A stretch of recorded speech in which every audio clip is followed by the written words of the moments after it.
German engineers running the plants well into the war. I wouldn't be amazed. Some of them would turn online a few months before the war ended. Somebody wants to tell me that the German general staff had poor connections with the German bankers and the German industry, and nobody knew about these munition plants being hastily built in Russia just in time for the war. This is rule of thumb number one for the Illuminati and the bankers. Wars are made to load the government credit card with war loans. I mean, our personal family credit cards have a certain psychological limit. Parents realize that if they keep borrowing with that much, sooner or later their children would have to repay, their debts. So we would stop at a given level. There is a limit to the individual or family borrowing, but there is no such psychological limit to a government borrowing.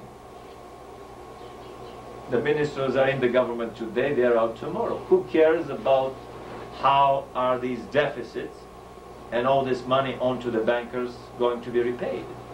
So Rothschilds, the bankers, and the Illuminati behind them figured it out a long time ago that the fastest way to load the government credit card is through wars and through armament loans.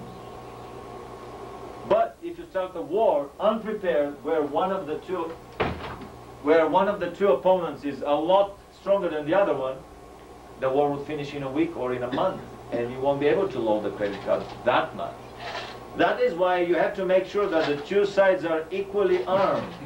And this is exactly so that the war would last 2, 3, 4, 5 years, and you would end up with billions of dollars of money that is owned by the state to the private bankers. The American national debt rose exponentially during the war. Why did it rise? Because they make sure that the war would last many years. They armed both Hitler and Russia. This is the book about the Wall Street financing, the rise of Nazi Germany.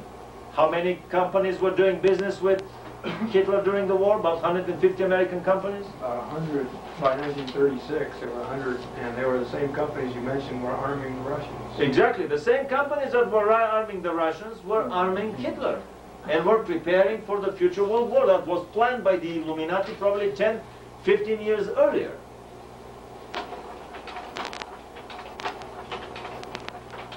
The best enemy money could buy.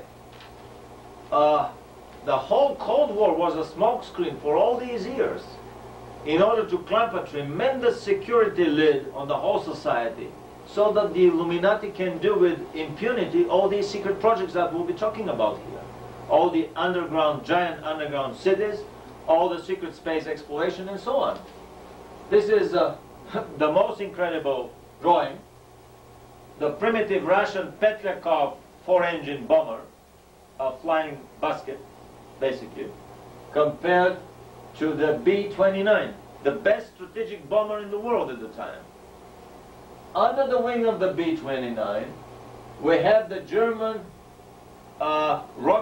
twin rocket engine, almost delta wing, supersonic rocket interceptor, the DFS-346, that probably went supersonic way before Chuck Yeager did, 5 years before Chuck Yeager did. These are Russian copies of advanced versions of the rocket-powered Messerschmitt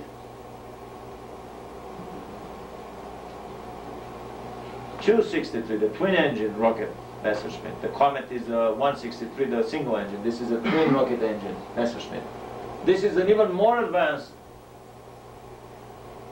interceptor fighter, and we see the best of the German rocket fighter suspended under the best of strategic bomber in the world with the insignia of the Russian Air Force.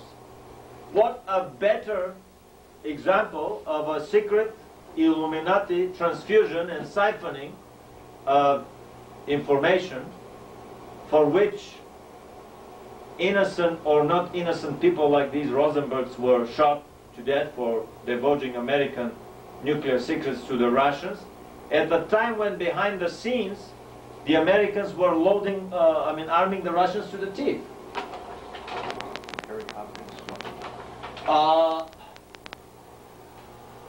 I have the photographs up here. They came from the Russian aviation magazine Flying Ace. Photographs. They didn't know what they were revealing. Photographs during the Cold War. How did these strategic bombers end up in Russian hands? I mean, they captured some of the German stuff, fine, but how did the American bomber end up in Russian hands? I heard that Rolls-Royce built a turbojet engine plant in Russia just in time for the Korean War, so that the Russian would be a good match for the Americans. The Americans already had their turbojet planes. The Russians could not build a turbojet engine under any circumstances. And recently in the British War Museum, the Imperial War Museum, I discovered photographs of the Nene turbojet engine built by Rolls-Royce. Rolls-Royce, the Russians are always getting the best of the best. Rolls-Royce built them as a present a whole turbojet engine plant, factory, just in time for the Korean War. I also heard stories that the Russians were given enriched uranium for their nuclear bomb, and it came, the fact was confirmed on a recent historical film that I have about the development of the German nuclear and rocket program. When the Russians couldn't figure it out, they were given a whole nuclear bomb by the Americans that was smuggled out in a giant suitcase of the Russian ambassador, straight on the plane from Washington to Moscow.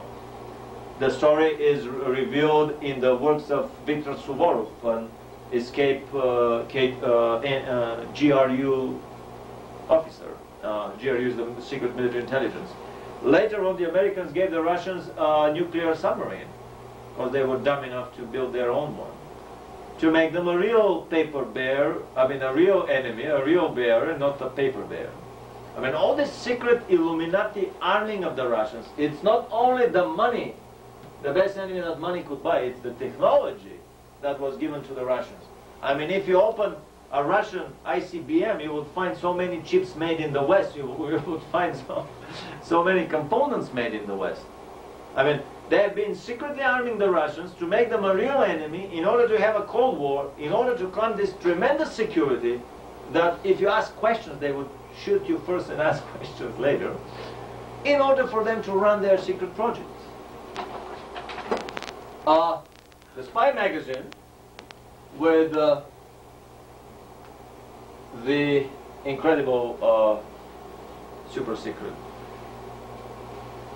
governments that Madonna is displaying here, has an article on the Wackenhut Corporation, this private, secret, militia, and a CIA type of an intelligence organization. The Wackenhut SS, as Anthony Hilder jokes about them. The guys were secretly moving poison gas plant equipment to Iraq. And they depict a story where an 18-wheeler truck moves heavily guarded by armed Wackenhut guards that would pull out their rifles every time the truck stops for refueling in a truck stop. And the drivers would change and they would just stop for refueling. And they drove the stuff from Mexico all over the United States to somewhere and left the truck in an empty warehouse. And they got $20,000 for this day-and-a-half drive. Iraq was armed to the teeth by the Russians, by the Russian branch of the Illuminati. By the French, they gave them the Exocet missiles, the Russians gave them the MiG fighters, the scalar radars that would catch with the American stealth bombers. I mean, a stealth means not just radar absorbing paint on the wing, but it means Philadelphia invisibility technology, where you move in another space time-wise and you don't exist anymore in our space. But the Russians gave the Iraqis some scalar radars, fourth order or whatever, fifth order radars that would catch some faint emissions, and a lot of the bombers were shot down. Secret rumors. The Germans built the concrete underground bunkers, the desert U-boats, German concrete, 6 times as tough as normal concrete, 1 foot of German